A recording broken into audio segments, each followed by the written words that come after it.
The air was hot and heavy.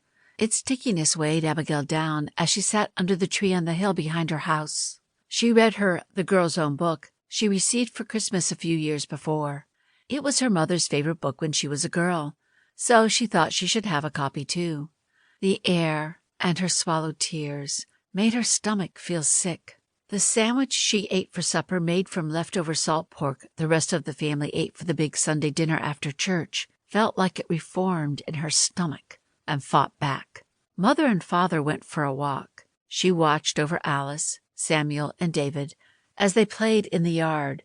She heard them giggling around the house's corner and felt like she was doing her job. Abigail read the Automata story in her book and tried to think about how she might turn it into a real play with Alice, so she could forget about Joseph and how he was leaving soon. Until then, she'd been wandering up and down the road, tears pouring any time she stopped. Deep in intentional, futile, distracting thought, she eventually noticed the already faint breeze had died, and it was even thicker and more humid.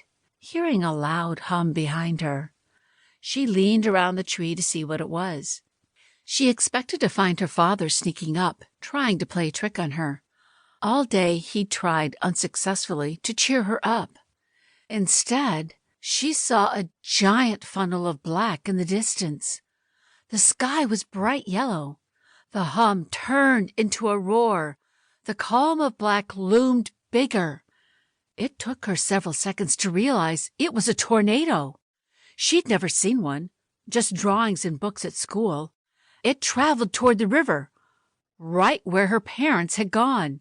She pushed herself to her feet. She tried to run. Her feet felt heavy like when she dreamed she was running. She stumbled. She looked around for Alice and the boys, but didn't see them. Please let them be in the cabin, she thought. Finally, she reached it as the sky turned orange. She threw the door open. Out of breath, she said, "Tornado! Come on, Cellar!"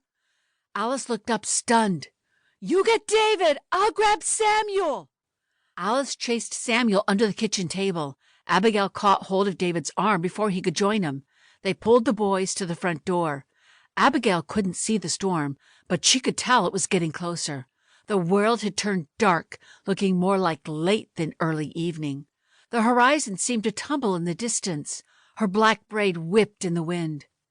Alice's blonde hair scattered and fanned like a spiderweb across her face. Abigail led them to the newly constructed house, lifted the heavy cellar door on the side, and pushed the boys in. David tripped down the last 2 stairs. "Ouch!" he said, and examined the new scrape on his knee.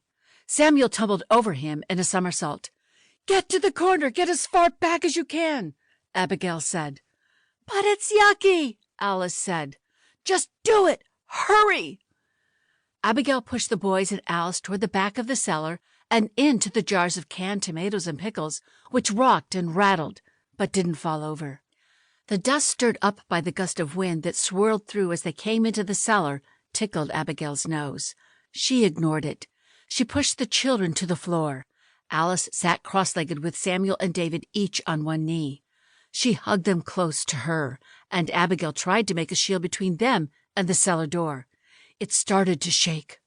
"I want Mother," Samuel said. "I want Father," David said. Alice said, "Everything will be all right." "Stay there." There was no light, but Abigail could hear Alice crying. "Don't come out until I come to get you. I'm going to find Mother and Father." Abigail ran toward town. The tornado had turned slightly and headed straight toward the river. The sky transitioned from gray to bright green. She ran as fast as she could, hoping to reach her parents before the funnel to warn them. She only got a short distance when she realized she would never make it. The wind blew the grass one way, but the leaves at the treetops blew another. She ran toward the first cellar she saw. She flung open the door, and it banged against the ground. Nobody was there. She jumped in and waited.